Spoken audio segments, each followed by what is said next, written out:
এত টাকা দিয়ে কি হবে, এত সম্পদ দিয়ে কি হবে, এত ব্যস্ততা দিয়ে কি হবে তোমার? স্টপ, থামুন, অনেক হয়েছে। আন্না, থামুন, take a rest, take a breath and think about death. Think that you have to go back to your Lord. একটু বসেন না, একটু ভাবেন যে আমাকে চলে যেতে হবে, চলে যেতে হবে। এই কোলাহল, এই ব্যস্ততা, এগুলো থাকবে, থাকবো না আমি। সাইয়েদনা ওমর ফারুক বলেছেন, মুতু ক্বাবলা আন তামুতু, মরার আগে একবার মরো। হাসিবু ক্বাবলা আন তুহাসাবু আলাইকুম, তোমার হিসাব নেওয়ার আগে তুমি একবার নিজের হিসাবটা করো না। কাগজ বের করে একটু লিখো না কি কি ভালো কাজ করছিলা, যেগুলো দিয়ে নাজাতের ওসিলা হতে পারে। 1 2 3, আর কি কি আকাম কুকাম করছো দেখো না, লিখে দেখো তোমার অবস্থাটা কি। এই দুনিয়ার পুরো জীবনটা এটা হচ্ছে লালসাময় একটা জীবন, লোভ, মরিচিকা, মায়াজাল।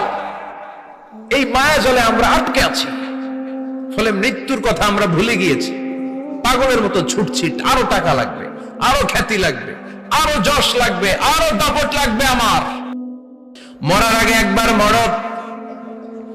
মরার আগে খাটের মধ্যে শুয়ে শটান করে চোখ বন্ধ করে একবার মরার ভান করে দেখেন কেমন লাগে। চোখটা বন্ধ করেন আর ভাবেন আপনি নাই, কি কি হতে পারে ভাবেন। আপনার ছেলে মেয়েরা কান্না জুড়ে দিবে, আপনার প্রাণের স্ত্রী বিলাপ শুরু করে দিবে, বন্ধু বান্ধবের চিৎকার আর মাতম, স্থানীয় এলাকার মসজিদে ঘোষণা, অমুক এলাকার নিবাসী অমুক ভাই অমুকের ছেলে অমুক দুনিয়ায় নাই। সব আত্মীয়রা চলে আসবে, ফেসবুকে স্ট্যাটাস দেয়া হবে, সবাই সবাইকে জানাবে বিকাল 4টায় অমুক হাই স্কুল ময়দানে আপনার জানাজা। ছুটে আসবে, সবাই ছুটে আসবে আপনাকে শেষ বিদায় দিতে, গুড বাই জানানোর জন্য, আল ওয়াদা, বিদায় জানাতে আসবে সবাই। 4 তাকবীর দিয়ে আপনার জানাজা হবে, অশ্রুসিক্ত জানাজায় আপনার বিদায় হবে। কাঠের খাটিয়ার মধ্যে করে কাঁধে তুলে আপনার কবরে নেওয়া হবে। আগে থেকে খুঁড়ে রাখা কবরটার মধ্যে আপনারে বিছিয়ে দেয়া হবে। বাঁশের কচি দিয়ে তার উপরে মাটির চাপা দিয়ে সব চলে যাবে। ভাবেন না একবার চোখ বন্ধ করে, this is the circle of life, this is the nature of life. এটা সবার হবে, আমার হবে, আপনার হবে। এত মায়া, এত ভালোবাসা কই যাবে? কেউ থাকবে না, সবাই আপনার অন্ধকার কবরে রেখে দিয়ে চলে আসবে।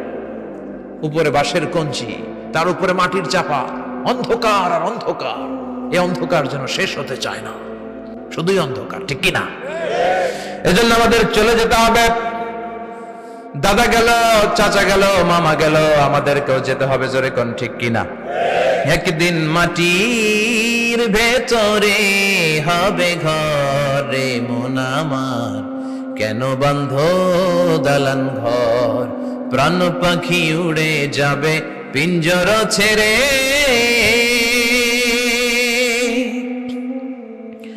ধরা ধামে সবই রবে, তুমি যাবে চলে, বন্ধু বান্ধব যত, মাতা পিতা যারা সুত, সবই হবে তোমার পরে মন আমার, কেন বন্ধ দালান ঘর, একদিন মাটির ভেতরে হবে ঘরে মন আমার, কেন বন্ধ দালান ঘর, ঠিক কিনা? সব করে থাকবে, চলে যেতে হবে আমাদেরকে। এজন্য আখিরাতের কথা যেন আমাদের স্মরণ হয়। বিশ্বনবী বলতেন, নাহাইতুকুম আন জিয়ারাতিল কুবুর, আমি তোমাদেরকে কবর জিয়ারত করতে আগে নিষেধ করতাম, কিন্তু এখন নিষেধাজ্ঞা প্রত্যাহার করে নিলাম। এখন সব সময় তোমরা কবরের সামনে যাবা আর জিয়ারত করবা। একটু যাবেন, একটু গেলে আখিরাতের কথাটা স্মরণ হবে। ওখানে ছোট শিশুরা শুয়ে আছে, কিশোর যুবকরা আছে, আপনার মতো তাগড়া যুবক মুরব্বীরা আছে। এরা এই এলাকায় থাকতো, এরা আকাশ থেকে নেমে আসে না, এই এলাকার সন্তান, আজ নাই। একটা সার্টেন পিরিয়ড শেষে আপনিও থাকবেন না। This is the nature of life, this is the circle of life. ছোট্ট শিশু হয়ে এসেছিলেন, শৈশব, কৈশোর, যৌবন, প্রৌঢ়ত্ব। আগে ছিলেন সিঙ্গেল, বিয়ে করে হয়ে গেলেন ডবল। এরপরে আল্লাহ আপনাকে একটা মেয়ে দিল, এরপরে মেয়েকে বিয়ে দিয়ে শ্বশুর হলেন, এরপরে ওই মেয়ের ঘরে সন্তান হতে নানা হলেন। আর কতদিন? অনেক দিন হলো তো, অনেক লম্বা সময় পেয়েছেন আপনি। Think about death. এবার যাওয়ার কথা ভাবেন, আখিরাতের সামানের কথা ভাবেন, ফিরে যেতে হবে। কি শক্তিশালী যুবক, বার্ধক্য চলে আসলে লাঠি ছাড়া চলতে পারে না। কুচকুচে কালো দাড়ি সাদা হয়ে যায়, দাড়ির শুভ্রতা, বয়সের ভার, রং ধরা যৌবন জং ধরে শেষ, ঠিক কিনা? This is the circle of life. যুবক ভাইরা, এটাই জীবন, চলে যেতে হবে, কেউ থাকতে পারবে না, ঠিক কিনা? এটা রিমাইন্ডার আল্লাহ এই সূরার ভেতরে দিয়েছেন যে তোমাদেরকে ফিরে যেতে হবে, এই লোভ লালসা ছেড়ে দাও। রব্বুল আলামিন বলেন, আলহাকুমুত তাকাসুর হাত্তা যুরতুমুল মাকাবির। ও গোলাম, দুনিয়ার সম্পদ, লোভ লালসা তোদেরকে পাগল বানিয়ে দিয়েছে। এই লোভ পাগলামি কোনোদিন তোদের থামবে না যতদিন না তোরা কবরে ঢুকবি, ঠিক কিনা? কার কথা? আল্লাহ বললেন, দুনিয়ার সম্পদ আর লোভ আর মোহে তোমরা গাফেল হয়ে গিয়েছো। আখিরাতের কথা বেমালুম তোমরা ভুলে গিয়েছো, কিন্তু আখিরাতে তোমাদের যেতেই হবে, কবরের বাড়িতে তোমাদের ঢুকতেই হবে, ঠিক কিনা? যেতেই হবে, আমরা ভুলে যাই। আলহাকুমুত তাকাসুর, অতিরিক্ত পাওয়ার লোভ, বেশি বেশি খাওয়ার লোভ, বেশি বেশি জমানোর লোভ মানুষকে গাফেল বানিয়ে দিয়েছে। আরো আরো চাই, এই স্বভাবটাই মানুষকে কুড়ে কুড়ে শেষ করে দিয়েছে। এত লাগবে কেন তোমার? চাহিদার কোনো শেষ নাই, unlimited demand of human being. যার আছে বেশি তার চাই বেশি, যার সাইকেল আছে তার হুন্ডা চাই, হুন্ডা আছে তো প্রাইভেট কার চাই, প্রাইভেট কার আছে তো প্লেন চাই, প্লেন আছে তো হেলিকপ্টার চাই, হেলিকপ্টার আছে তো ওইটা চাই, ওইটা আছে তো সেটা চাই, ঠিক কিনা? তো মানুষের চাহিদার কোনো শেষ নাই, যার আছে বেশি তার চাই বেশি। এজন্য বিষ্ণু বলেছেন, উনজুরু ইলা মান হুয়া আসফালা মিন, তোমার চেয়ে যে খারাপ আছে ওর দিকে তাকাও। ওয়ালা তানজুর মান হুয়া আ'লা মিন, তোমার চেয়ে যে ভালো আছে ওর দিকে তাকাও না, তোমার চেয়ে যে খারাপ অবস্থানে আছে ওর দিকে তাকাও। অনেকে নিজের অবস্থান নিয়ে সুখী না, এরকম আছে না নাই? আল্লাহ আমার এটা দিল না রে, ওইটা দিল না রে, পাইলাম না রে, কিচ্ছু হয় না, কি করবো জীবনে, হতাশ। আসলে আছে কিন্তু অনেক, কিন্তু শুকরিয়া নাই, ডাকাত, ঠিক কিনা? নিজের অবস্থান নিয়ে সুখী না, কিন্তু অনেক লোক আছে তারা আপনার অবস্থানে পৌঁছতে চায়। তাদের দিকে তাকিয়ে দেখেন, আপনি যে অবস্থানে আছেন এই অবস্থানে পৌঁছাটা অনেকের কাছে স্বপ্ন। তারা প্রতিনিয়ত সংগ্রাম আর স্ট্রাগল করে যাচ্ছে আপনার অবস্থানে পৌঁছতে, আর আপনি এটা নিয়ে সন্তুষ্ট না। শেখ সাদির নাম শুনেছেন? বালাগাল উলা কাশাফাদ দুজা, এই কবিতাটা রচয়িতা ইরানের বিখ্যাত এক কবি। উনি একবার আর্থিক সমস্যার মধ্যে দিয়ে সময় কাটাচ্ছেন, টাকা নাই, পয়সা নাই, পায়ে দেওয়ার মতো জুতা নাই।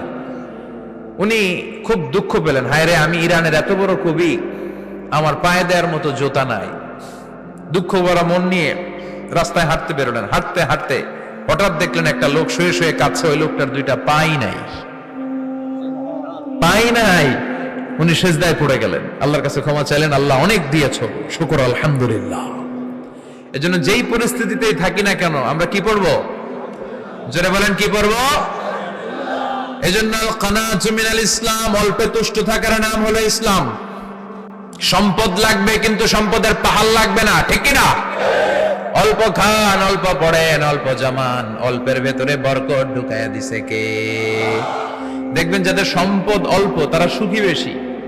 জরিপে এটা দেখা গিয়েছে, অনেক সার্ভেতে এটা এসেছে, যারা সম্পদশালী এরা দুঃখী বেশি, এদের দুঃখ বেশি, টেনশন বেশি। খুব স্বাভাবিক, টাকা যার বেশি রোগ তার বেশি, টাকা যার বেশি টেনশন তার বেশি, টাকা যার বেশি ঘরে শান্তি তার কম, আছে না নাই? আর অল্প যারা খায়, অল্প পড়ে, রিক্সাওয়ালা, কুলিওয়ালা, অল্প বেতনের চাকরি কিন্তু হক হালালি মেনে চলে, দেখবেন শান্তি আছে অনেক। হ্যাঁ, বাসা ভাড়া দেয়, ফ্যামিলি চালায়, বাচ্চাদের স্কুল বিল, এরপরও মাস শেষে 1-2 হাজার টাকা হাতে থেকে যায়। আর ওর প্রতি মাসে 10 কোটি টাকা ইনকাম, তারপরও ব্যাংকের ঋণ আছে না নাই? সুখ কারে বলে? কিভাবে আপনি সুখকে ডিফাইন করবেন? সুখ তো টাকায় কিনা যায় না, শান্তি টাকা দিয়ে হয় না, শান্তি দেওয়ার মালিক কে? শান্তি আছে অল্প খেয়ে শুকর করার মধ্যে, শান্তি আছে আলহামদুলিল্লাহর মধ্যে, চিল্লায় বলেন ঠিক কিনা? এজন্য অল্প খাবো, অল্প পড়বো, অল্প জামাবো, অল্পের ভেতরে বরকত দিয়েছে কে? রিক্সাওয়ালা, কুলিওয়ালা নিজেও নামাজ পড়ে, বউ নামাজ পড়ে, বাচ্চাটাও নামাজ পড়ে, রিক্সা চালায় আর জিকির করে লা ইলাহা। দেখেন ধনী ভাইরা খেতে পারে না, কিন্তু রিক্সাওয়ালার কি সমস্যা হয়? রিক্সাওয়ালারা সব খেতে পারে। কুলিওয়ালা, দিন মজুর, এরা একেবারে স্লিম সুঠাম দেহি, মেদহীন পেট, পেটে কোনো মেদ নাই, ভুড়ি নাই, আর কোটিপতিদের মেদ আছে না নাই? এত বড় বড় পেট, ঠিক কিনা? আমাদেরও পেট আছে, তবে হালাল পেট এটা, হারাম টাকা দিয়ে এই ভুঁড়ি বানাই নাই আমরা। চিল্লায় বলেন ঠিক কিনা?